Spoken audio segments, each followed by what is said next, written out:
جی ان امور کا بھی آپ نے احاطہ کر لیا ہے پہلے ہی جو ابھی آپ نے وہ کیا ہے. اس میں میں صرف یہ اضافہ کر سکتا ہوں کہ تہران اور واشنگٹن کے درمیان کسی قسم کا اعتماد نہیں تھا.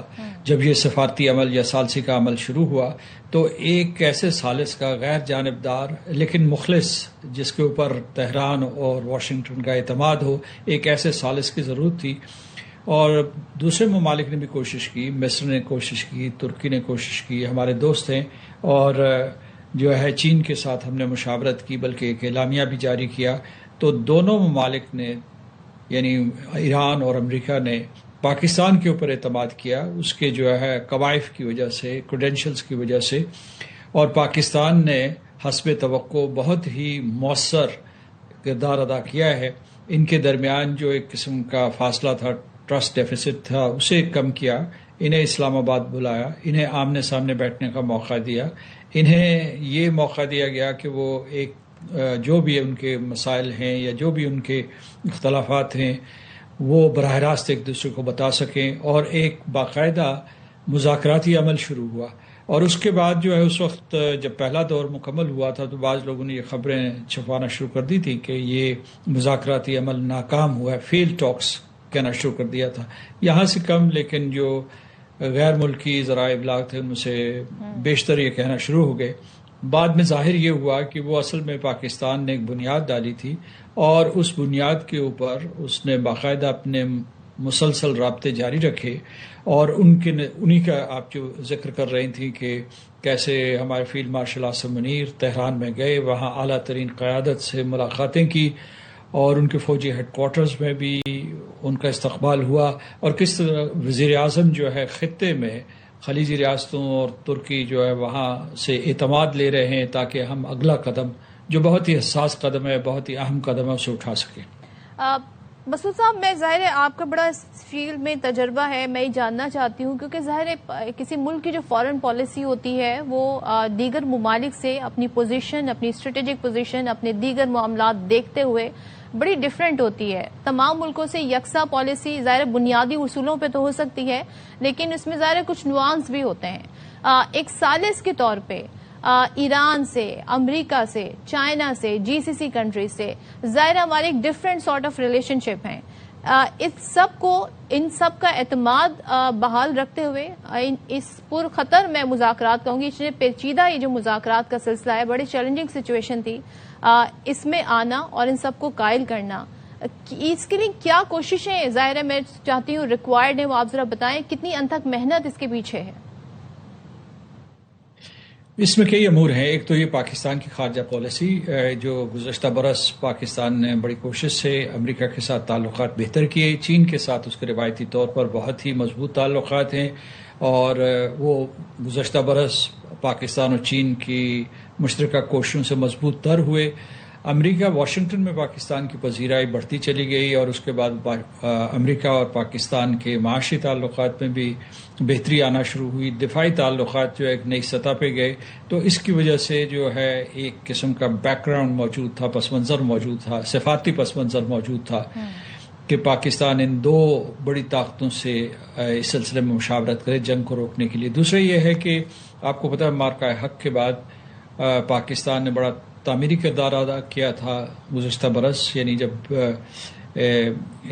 اسرائیل اور امریکہ نے گزشتہ برس جو ہے ایران کے اوپر حملہ کیا تھا تو اس وقت بھی پاکستان نے پس پردہ صفاتی کردار ادا کیا تھا صدر ٹرمپ کی درخواست پہ. اور انہوں نے یہ درخواست جو ہے وہ ہمارے آرمی چیف سے کی تھی اور ان کو کہا تھا کہ آپ جو ہے جو حساس گفتگو ہے یا حساس پیغامات ہیں وہ ان کے سلسلے میں سہولت کاری کریں واشنگٹن اور تہران کے درمیان، جو فرض پاکستان نے نبھایا. اور پھر گزشتہ برس ہی ہمارے سعودی عرب کے ساتھ اسٹریٹجک میوچل ڈیفنس اگریمنٹ کے اوپر سائن ہوئے. تو یہ سارے امور جب ملتے ہیں اور پھر ہم نے جو خلیجی ریاستوں کے ساتھ بھی بہت قریبی تعلقات رکھے، تو جب یہ رکھے تو اس کی وجہ سے ایک پوری کی پوری بیس پہلے سے بنی ہوئی تھی. تاہم یہ بنیاد جو تھی ناکافی تھی. اگر پاکستان جنگ کے آغاز کے بعد اس سال جو فروری میں 28 فروری کو جنگ شروع ہوئی اس کے فوراً بعد پاکستان پرو ایکٹیولی، اس سے پہلے کہ کوئی اس سے ریکویسٹ کرتا، کوئی درخواست کرتا، پاکستان نے اپنے قومی مفاد کے لیے، خطے کے امن و سلامتی کے لیے اور ایران کو اور خلیجی ریاستوں کو تباہی سے بچانے کے لیے فوری طور پر سفارتکاری کا آغاز کر دیا تھا. اور انہوں نے کئی قسم کی سفارتکاری کی، یعنی ٹیلی فون کے ذریعے رابطے کیے اپنے ہم منصبوں سے جو ہمارے وزیر اعظم، وزیر خارجہ تھے. جنرل عاصم منیر جو ہے وہ بہت ہی کروشل وقت میں امریکہ کے ساتھ رابطے میں رہے، براہ راست نائب صدر جے ڈی وینس کے ساتھ رابطے میں رہے، اور پہلے جو ہے علاقائی اتحاد پیدا کیا، ایک علاقائی کنسنسس پیدا کیا، پھر اس کنسنسس کے لیے چین سے حمایت حاصل کی، ایک پورے کا پورا روڈ میپ یا ایک نقشہ ایک پیس پروسیس کا مرتب کیا جو 5 نکاتی اعلامیے کی شکل میں سامنے آیا تھا. اور اس کے بعد تہران اور امریکہ میں ایسی اعتماد سازی کی، یا جو ان کا اعتماد سازی اگر آپ نہیں کہیں تو جو ٹرسٹ ڈیفیسٹ تھا اسے کم کیا، اتنا کم کیا کہ یہ ایک روبرو گفتگو کر سکتے تھے.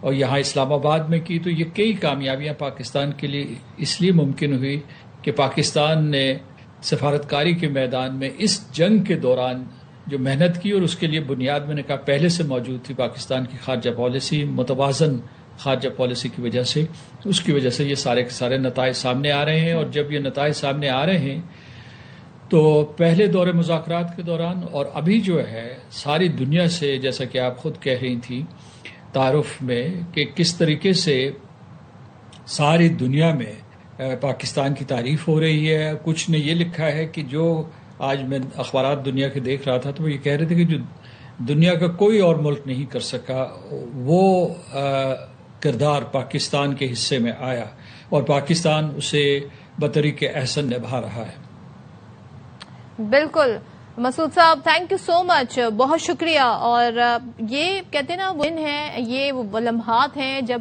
ہم بات کر رہے ہوتے ہیں تو بڑا فخر محسوس ہوتا ہے. الحمدللہ بہت خوشی محسوس ہوتی ہے کہ آج پاکستان کا نام بطور ثالث کے طور پر لیا جا رہا ہے، بطور پیس میکر کے طور پر لیا جا رہا ہے، ٹرسٹڈ نیشن کے طور پہ لیا جا رہا ہے. اور ہماری قیادت پر جتنا اعتماد کیا جا رہا ہے اس بات کا مظہر ہے کہ یہ سالوں کی محنت ہے، یہ سالوں کی انتھک کوششیں ہیں، اور ہمارا جو ایک پرنسپل اسٹانس ہے ہمیشہ سے پیس کو لے کر کہ ہم پیس لونگ نیشن ہے، آج اس کے اثرات ہمیں دکھائی دے رہے ہیں کہ پاکستان نے جو قربانیاں دی ہیں، ہماری قیادت نے، ہماری عوام نے، ہماری افواج نے، لیکن ہم نے ہمیشہ سے امن کی بات کی ہے، تو یہی اس کے ثمرات ہیں. اور ان امن کی کوششوں میں ہم دیکھ رہے ہیں پاکستان بڑے خلوص کے ساتھ آگے بڑھ رہا ہے. تو اس وقت میں بات کروں گی شہری رحمان صاحبہ، سابق سفیر بھی رہ چکی ہیں اور پیپلز پارٹی کی سینئر رہنما بھی ہیں. سینیٹر شہری رحمان صاحبہ، thank you so much.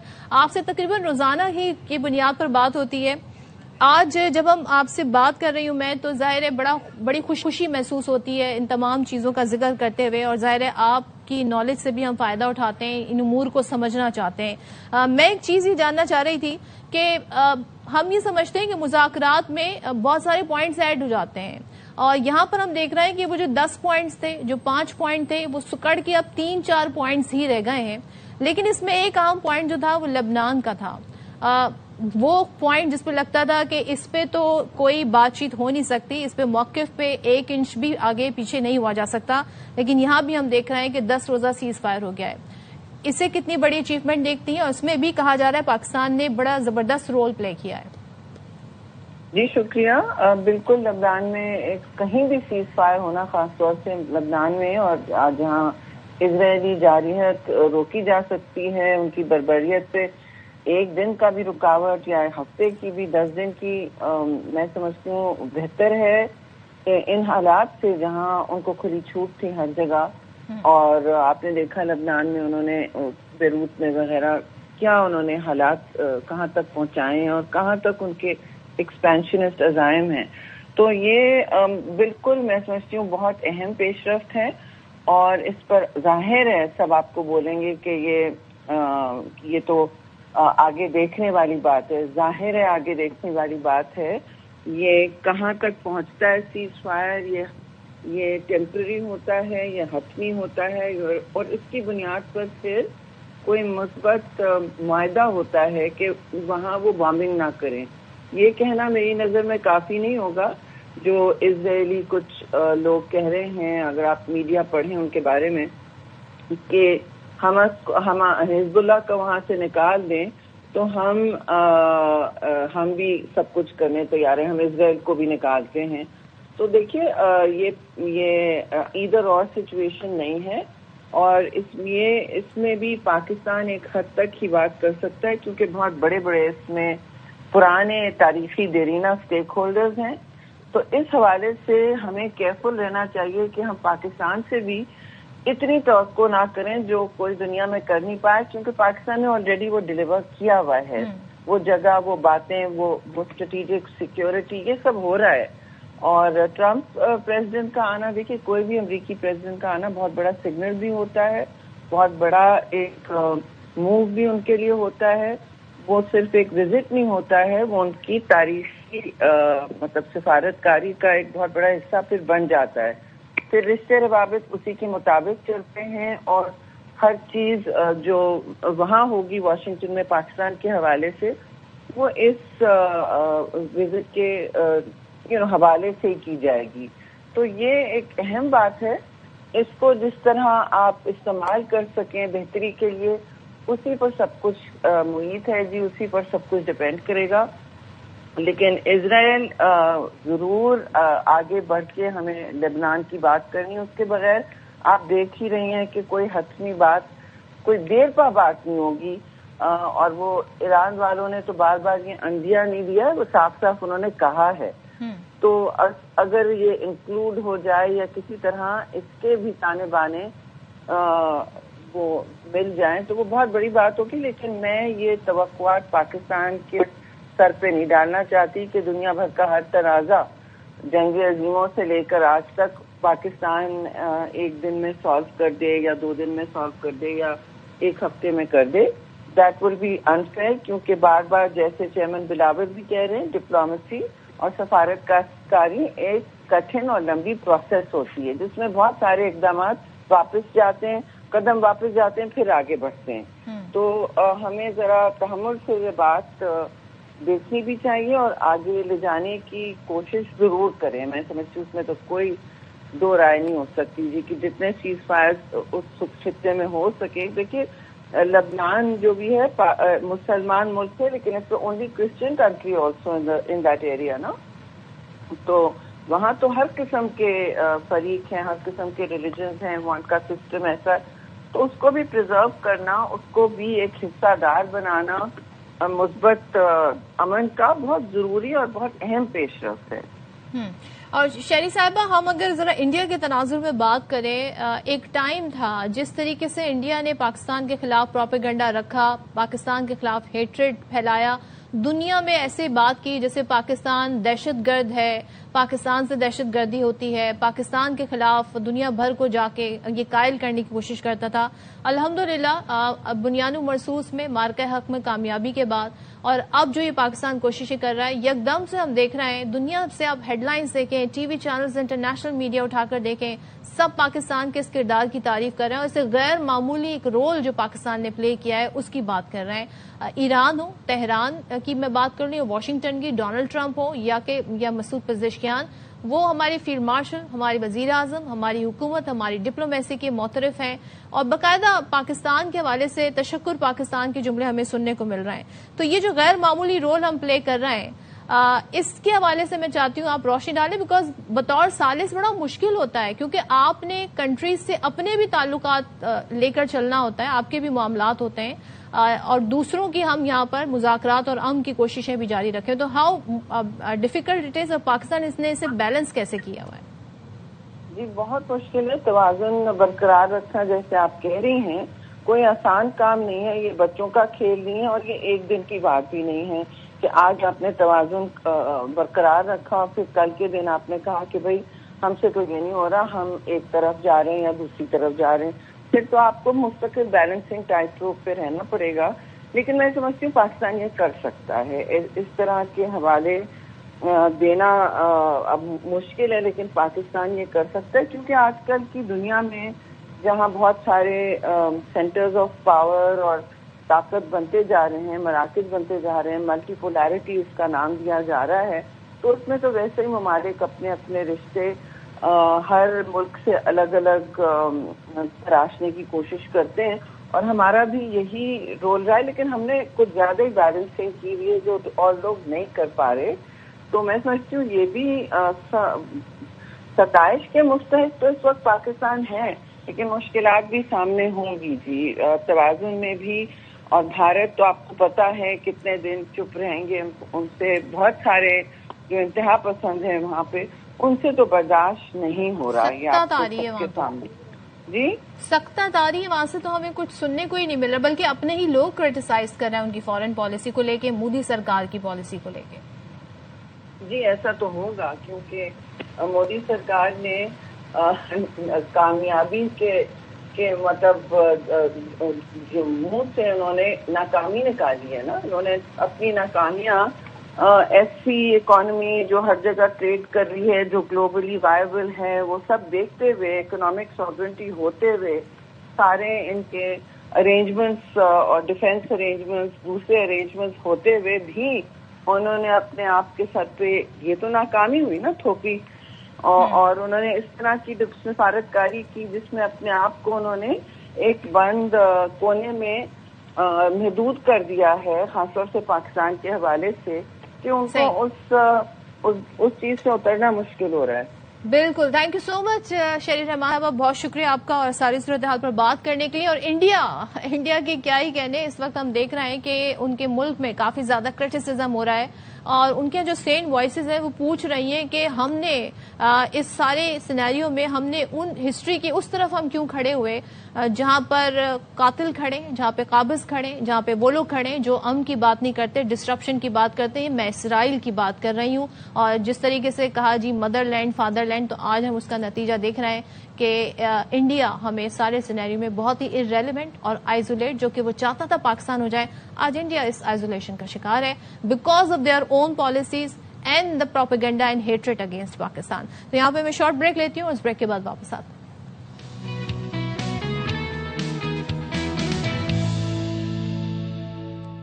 Welcome back once again. اور سعید محمد علی نے ہمیں جوائن کیا ہے، بہت شکر گزار ہوں. لیکن تھوڑا سا ذرا جن ایشو پہ میں بات کرنا چاہ رہی ہوں وہ یہ ہے کہ ہم یہ دیکھ رہے ہیں کہ ایک طریقے سے ڈونلڈ ٹرمپ کی طرف سے بڑے اچھے خیالات کا اظہار کیا گیا، لیکن یہ بھی کہا گیا کہ جی ہم ہر طرح سے تیار ہیں، اگر یہ ڈیل نہیں ہوتی ہے تو ہم لاک اینڈ لوڈڈ ہیں.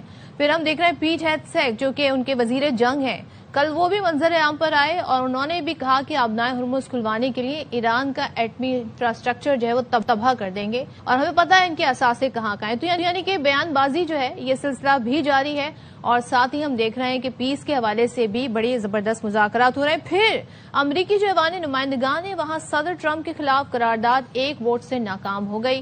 تو یہ بھی سلسلہ جاری ہے جس پہ ہم دیکھ رہے ہیں کہ کافی زیادہ ڈومیسٹک پالیٹکس میں بھی امریکہ کو اس وقت ہم دیکھ رہے ہیں مشکلات کا سامنا ہے، جبکہ جو یورپین کنٹریز ہیں وہ ایک فریم ورک طے کرنا چاہ رہی ہیں کہ آبنائے ہرمز جو ہے وہ کھلی رہے. تو اس میں کیا پیش رفت ہو سکتی ہے، اس سے بات کر لیتے ہیں. سعید محمد علی صاحب سے ہمارے ساتھ ہیں. تھینک یو سو مچ محمد علی صاحب. میں یہ جاننا چاہتی ہوں کہ ابھی جو صورتحال ہے ایز وی اسپیک ناؤ، کتنے پر امید ہیں ہم، کیونکہ اب جو ڈیڈ لائن ہے 2 ہفتوں کی اس کو ختم ہونے میں کچھ ہی دن ہے، اور پھر یہ خبریں آنا کہ دونوں کنٹریز چاہتی ہیں کہ سیکنڈ راؤنڈ آف ٹاکس اسلام آباد میں ہی ہو، اور ڈونلڈ ٹرمپ نے یہ اشارہ بھی دے دیا کہ وہ پاکستان آ سکتے ہیں. یعنی کہ اس سے ہم یہ اندازہ لگا سکتے ہیں کہ معاملات اگریمنٹ کی طرف، ایک ڈیل کی طرف، ایک ایم او یو کی طرف جو ہے بہت قریب پہنچ گئے ہیں. جی صدف، بالکل ایسا ہی ہے. میں کافی پر امید ہوں، اور اس کی وجہ یہ ہے کہ جس طرح آپ نے بالکل صحیح کہا کہ صدر ٹرمپ نے بھی اس کا اندیہ دیا ہے کہ ان کے مطابق ایران بیشتر چیزوں پر رضامند ہو گیا ہے، اور وہ چند دنوں بعد اسلام آباد کا دورہ کر سکتے ہیں. تو یہ میں سمجھتا ہوں ایک بہت ہی خوش آئند بات ہے. لیکن اس کے پس منظر میں بنیادی طور پہ دونوں ممالک کے درمیان 4 حل طلب اور پیچیدہ معاملات ہیں، جس میں مجھے الحمدللہ چاروں معاملات پہ بیک وقت اور بتدریج پیش رفت نظر آ رہی ہے. پہلا معاملہ جو تھا وہ ڈیفینیٹلی ایران کے نیوکلیئر پروگرام کے حوالے سے تھا، اور جس طرح صدر ٹرمپ نے بھی کہا ہے کہ بیشتر چیزوں پہ ایران رضامند ہو گیا ہے، یعنی کہ اس نے اپنے ایٹمی پروگرام کے حوالے سے کافی لچک کا مظاہرہ کیا ہے۔ دوسرا معاملہ جو تھا وہ لبنان میں جو جارحیت اسرائیل کی جاری ہے، وہاں پہ بھی جو 10 دن کی جنگ بندی ہوئی ہے، میں سمجھتا ہوں یہ تہران کو قائل کرنے میں بڑی مفید ثابت ہوگی کہ وہ نیوکلیئر پروگرام پہ اور ہرمز کو کھولنے کے حوالے سے زیادہ لچک کا مظاہرہ کرے۔ تیسرا معاملہ جس سے جڑا ہوا ہے وہ ڈیفینیٹلی آبنائے ہرمز ہے، اور میں سمجھتا ہوں کہ وہ سب سے امپورٹنٹ لیوریج ایران کے پاس ہے۔ اور چوتھا معاملہ جو اس سے جڑا ہوا ہے وہ یہ ہے کہ اگر اس کے رد عمل میں امریکہ ایران کے اوپر جو معاشی پابندیاں ہیں اس پر نظر ثانی کرتا ہے اور ایک اکنامک ریلیف آفر کرتا ہے، چونکہ ظاہری بات ہے اس جنگ میں انہوں نے بڑا بھاری نقصان اٹھایا ہے، تو میں سمجھتا ہوں کہ انشاءاللہ 1-2 دن کے اندر ہم ایک اگریمنٹ کی طرف بڑھ سکتے ہیں۔ لیکن یہ چاروں چیزوں میں آپ کو مثبت اشارے اور واضح پیشرفت نظر آ رہی ہے جو کہ بہت خوش آئند ہے۔ اور محمد علی صاحب، ہم لاسٹ ٹاک میں ہم یہ دیکھ رہے تھے کہ بہت سارے پوائنٹس ڈسکس ہو رہے تھے، کیسے آگے بڑھا جائے گا اس تک کچھ بھی کلیئر واضح نہیں تھا۔ ابھی آپ جیسے 4 پوائنٹس کا آپ جو حوالہ دے رہے ہیں، اور یقیناً بہت سارے اس سے دیگر معاملات بھی جڑے ہوئے ہوں گے۔ میں یہ جاننا چاہ رہی ہوں کہ ذرا تھوڑا ہمیں بتائیے گا کہ ظاہر ہے ایک بڑے عرصے بعد ان 2 کنٹریز کو ٹیبل پر بٹھانا، پھر پاکستان کا جس طریقے سے ہم دیکھ رہے ہیں کہ دنیا بھر میں پاکستان کی پذیرائی ہونا، ہم صرف وینیو نہیں ہے، اسلام آباد صرف وینیو نہیں ہے، ہم صرف فیسیلیٹیٹر نہیں ہیں، ہمارے فیلڈ مارشل کے، ہمارے وزیر اعظم کے دورے اس بات کا عکاس ہیں کہ یہ کوششیں جاری ہیں اور ڈے 1 سے جاری ہیں، جب سے یہ جنگ بھی شروع ہوئی تھی اور جنگ کے سیز فائر کے دوران بھی جاری رہی۔ تو بطور ثالث کیا چیلنجز ہوتے ہیں، میں یہ جاننا چاہتی ہوں، اور پاکستان نے یہ کردار ادا کیسے کیا اور کیسے کر رہا ہے؟ میں سمجھتا ہوں کہ پاکستان کا جو اس وقت سفارتی کردار ہے وہ تاریخ میں یاد رکھا جائے گا، اور اس کی میں سمجھتا ہوں کسی بھی ملک کے حوالے سے اتنی بڑی کشیدگی اور جنگ کے دوران جو ہے شاید نظیر نہیں ملتی ہے۔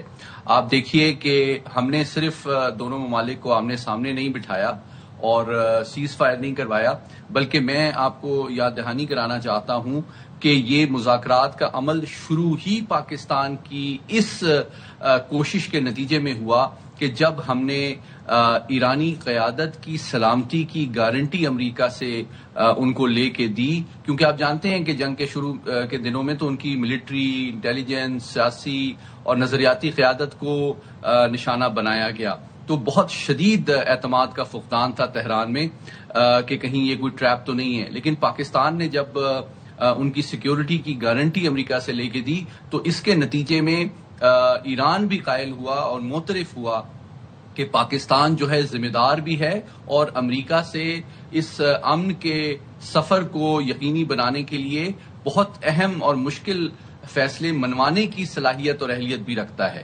اور پھر آپ نے دیکھا کہ کس طرح ہم نے علاقائی ممالک کو جمع کیا، ہم نے OIC نے ہمیں سپورٹ کیا، United nation security UN secretary general نے ہمیں سپورٹ کیا۔ تو میں یہ سمجھتا ہوں کہ دنیا میں ہر امن پسند شخص اور قوم نے ہمیں اس کو سپورٹ کیا ہے۔ اور پھر آخری بات یہ کہ دیکھیے صدر ٹرمپ بھی جو ہیں ان کو اس بات کی بریفنگ دی گئی تھی جنگ کے شروع میں کہ جناب آپ کو کوئی فوری کوئک ڈیسائسو وکٹری نہیں مل سکتی ایران کے خلاف۔ تو انہوں نے میں اس بات کا اعتراف کرنا چاہتا ہوں کہ اپنی غلطی کا اندازہ کیا اور اب وہ جنگ سے نکلنا چاہتے ہیں، اور اس غلطی کے ازالے میں اور فیس سیونگ میں اور ایک ون ون سچویشن کو سامنے لانے میں جو پاکستان کا ایک بہت ہی کرٹیکل اور وائٹل رول ہے، اس کے صدر ٹرمپ بھی خواہاں ہیں۔ اور میں سمجھتا ہوں ایران کے صدر نے بھی کل پاکستان کی تعریف کی ہے، ایران کے اسپیکر نے، ہمارے جو فیلڈ مارشل وہاں موجود ہیں انہوں نے یقینی طور پہ ایران کی سیاسی، فوجی، سفارتی قیادت کو قائل کرنے میں صرف کہ جناب آپ کی سلامتی اور مستقبل کا دار و مدار اس پاکستان لیڈ انیشیٹو کو سپورٹ کرنے میں ہے، تو اس سے بر وقت اور بھرپور فائدہ اٹھائیں تاکہ آپ کا ملک بھی جو ہے وہ مزید سلامتی کے خطرات سے بچ سکے اور ترقی اور خوشحالی کا مزید سفر طے کر سکے۔ زبردست، تھینک یو سو مچ سید محمد علی صاحب۔ اور یقیناً جس طرح آپ بھی ان باتوں کا ذکر کر رہے ہیں تو ہم بھی بار بار یہی بات کہہ رہے ہیں، بڑی خوشی ہوتی ہے۔ اور ایک زمانہ تھا جی بھارت کو اس خطے کا